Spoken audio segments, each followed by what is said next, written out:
Vamos lá, pessoal. Eu não sei se vocês perceberam que desde os vídeos passados que eu estou puxando assuntos da teoria geral da auditoria, que vocês aprendem com a Germana, e começando a jogar na seara do setor público, tá certo? Então, para a gente aprender a auditoria governamental, a gente tem que ter fortes conhecimentos, tem que ter um conhecimento profundo de teoria geral da auditoria. E é isso que eu estou tentando fazer, puxar conhecimento de vocês de lá para cá. Mas eu não posso ficar só na teoria geral da auditoria, eu tenho que falar da minha disciplina, que é a auditoria governamental. Então, vamos lá. E para a gente aprender na prática, eu vou puxar uma questão aqui que vai fazer com que a gente aplique conhecimentos da teoria geral da auditoria, ministrados na aula passada, e já comece a pensar no que foi dito hoje, né? Vamos lá. Questão 3, terceira questão que a gente vai resolver. A gente já resolveu duas, né, do CESP, e agora a gente vai resolver uma questão da Carlos Chagas, do concurso de TCE, do concurso TCE aqui do Ceará para auditor, em 2006. Eu prestei esse concurso. Vamos lá. Questão da Carlos Chagas. O servidor do Sistema de Controle Interno do Poder Executivo. Vamos lá. A gente está diante de um servidor que trabalha no Sistema de Controle Interno do Poder Executivo, possivelmente desenvolvendo atividade de auditoria. E a gente acabou de esquematizar que o auditor interno, ele tem que ser o quê? Independente. E a questão vai pedir o que é verdadeiro em relação a essa conduta, esse perfil profissional do auditor.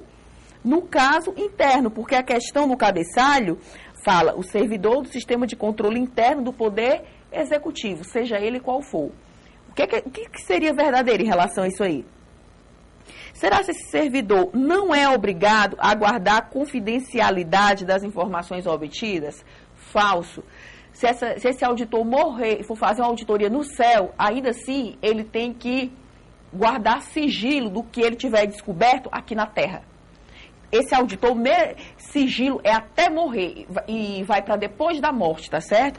Esse auditor, nem numa sessão mediúnica, ele pode abrir as informações que ele obteve por ocasião de auditoria. Pode não. O auditor, quer seja interno, quer seja externo, ele tem que ser responsável, ele é responsável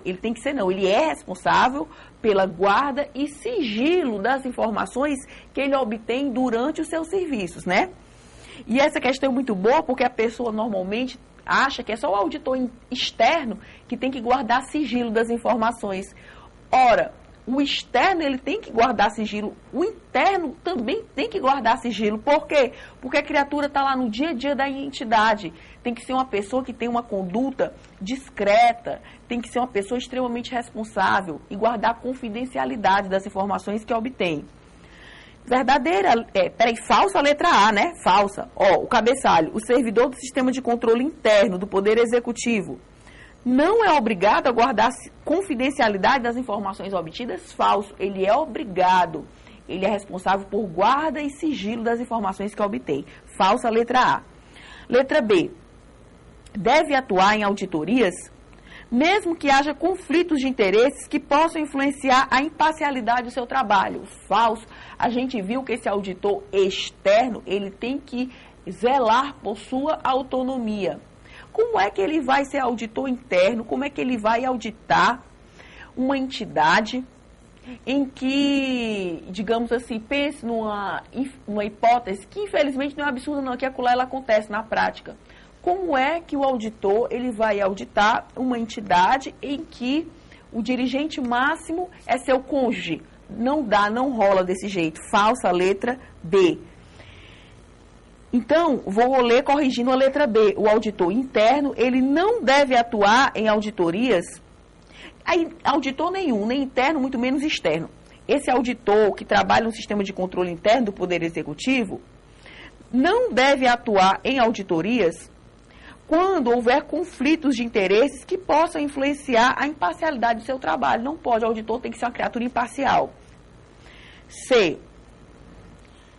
Não pode valer-se de informações anteriormente produzidas por outros profissionais do Sistema de Controle Interno do Poder Executivo, sem prévia certificação de sua correção.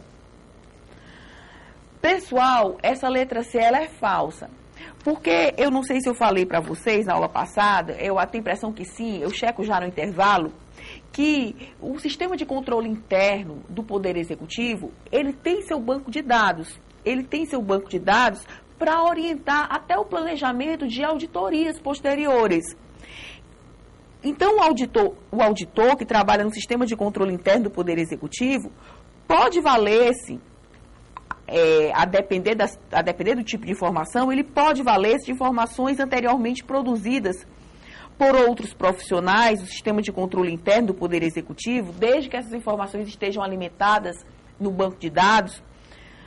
E ele tem que certificar, né? Ele tem que certificar a correção dessas informações. Só porque está lá no banco de dados, ele não pode partir do pressuposto que as informações que estão disponibilizadas lá são informações com 100% de autenticidade, não. Ele tem que certificar da correção das informações que estejam armazenadas nos bancos de dados. O que não pode acontecer é compartilhamento de papel de trabalho. Papel de trabalho é de responsabilidade do auditor e ele é responsável por guarda e sigilo desses papéis de trabalho e é responsável por essa guarda dos papéis de trabalho durante 5 anos. Certas informações podem ser publicizadas, lógico que podem ser publicizadas. Quanto a repartição recebe de verba federal, de verba estadual, essas informações que podem ser publicizadas, tranquilamente elas podem alimentar um banco de dados. Agora, o auditor, ao pegar essas informações, ele tem que se cercar de medidas de segurança para ver se essas informações elas foram alimentadas adequadamente, né? Se esse banco de dados foi alimentado adequadamente, ele tem que certificar, se certificar da autenticidade, né? Da correção das informações que estão lá no banco de dados. Então, falando novamente de forma totalmente correta, ele tem que certificar da correção das informações que estão disponibilizadas no banco de dados. De repente, lá no banco de dados, acusa que a informação recebeu bilhões do governo federal, quando na verdade é milhares de reais. Então o auditor tem que desconfiar desse tipo de informação. Tem que buscar, será que foi isso mesmo?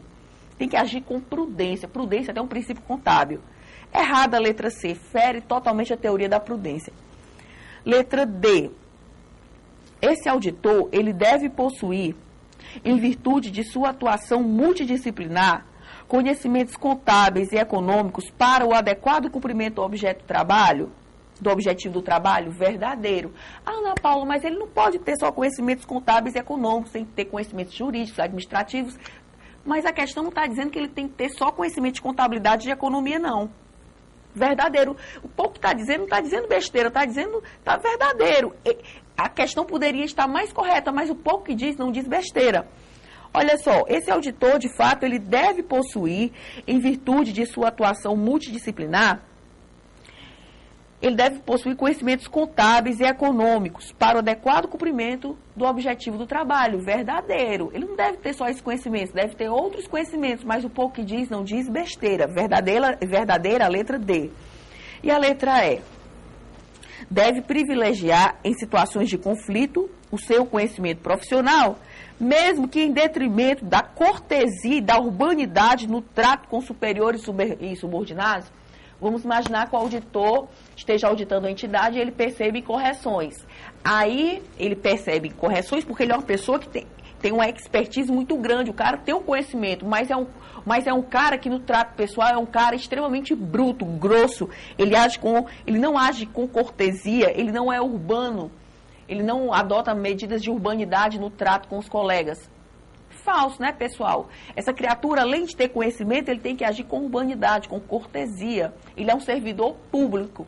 E quando eu trabalhei no Poder Judiciário, uma das coisas que eu aprendi é que servidor público tem que tratar bem o público, seja ele interno, seja ele externo. Falsa letra E.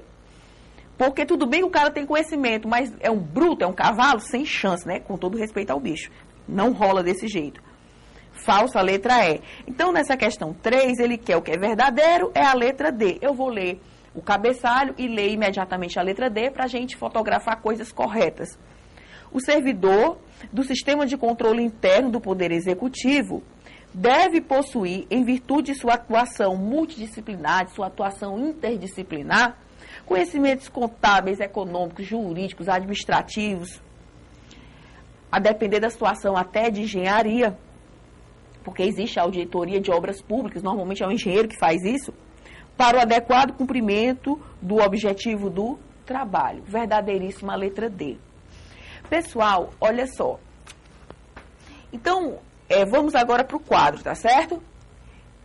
Então, aula passada, nos vídeos passados, não nesses vídeos que eu estou gravando hoje, nos vídeos passados, eu falei de controle, né? A gente acabou de resolver uma questão de controle,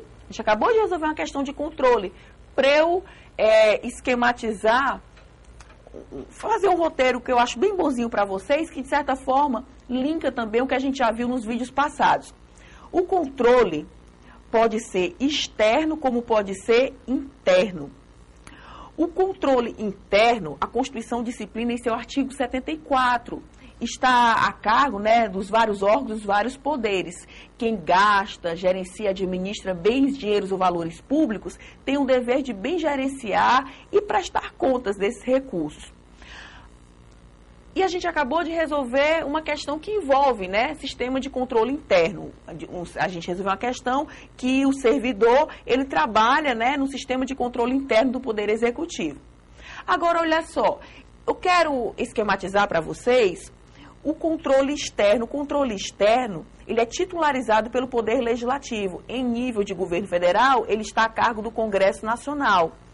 O Congresso Nacional, ele julgará as contas de governo prestadas anualmente pelo presidente da República, porque é um julgamento político. Para tanto, o Congresso Nacional solicita um parecer prévio a ser expedido pelo TCU, que é o Tribunal de Contas da União. Por que eu estou parando para fazer essa esquematização? Porque os artigos 70 e 71 da Constituição são artigos, muitas vezes, de difícil compreensão.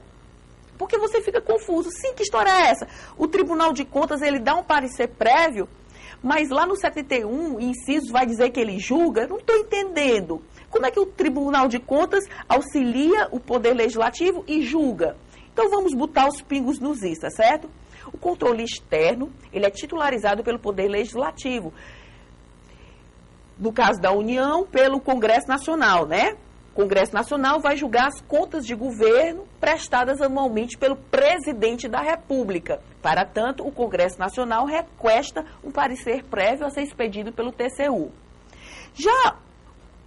Mas o TCU e os demais tribunais de contas brasileiros, os TCEs, TCM, se houver, eles julgam, eles também têm competências judicantes, nos termos dos incisos lá do artigo 71. Eles julgam as chamadas contas de gestão. As contas de gestão são prestadas pelos vários ordenadores de despesas das várias repartições.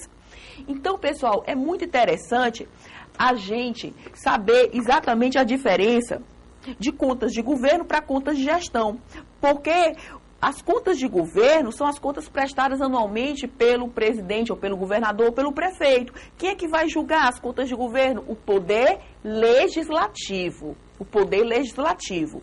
No caso do governo federal, quem julga as contas prestadas pelo Lula vai ser o Congresso Nacional, as contas de governo.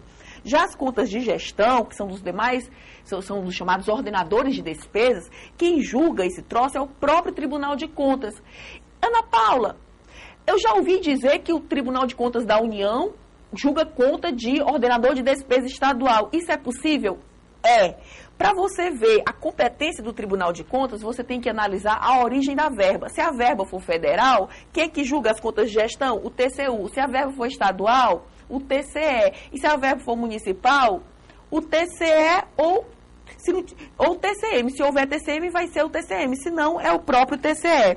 E fazendo um fecho aqui, sendo repetitiva, porque é bom ser repetitiva, o que eu posso resumir? Como é que eu posso resumir esse esquema? Tirando as contas anuais do chefe do Poder Executivo, nas quais o Tribunal de Contas emite apenas um parecer prévio, todas as demais contas dos gestores públicos são julgadas pelo Tribunal de Contas, inclusive do próprio Legislativo. O Legislativo não guarda, gerencia bens, dinheiros ou valores públicos, então ele tem o dever de prestar contas. E quem é que vai julgar as contas prestadas pelo Poder Legislativo, as contas de gestão do Poder Legislativo? O próprio Tribunal de Contas. Se for o Legislativo Federal, vai ser o TCU. Se for o estadual, vai ser o TCE. E se for o municipal, ou o TCE ou o TCM. Se não tiver TCM, aí vai para o TCE, tá certo? Isso é muito importante. E daqui a pouco a gente vai ver como é que ocorre esse julgamento das contas de gestão pelos tribunais de contas, que é o que mais cai em prova. Até daqui a pouco.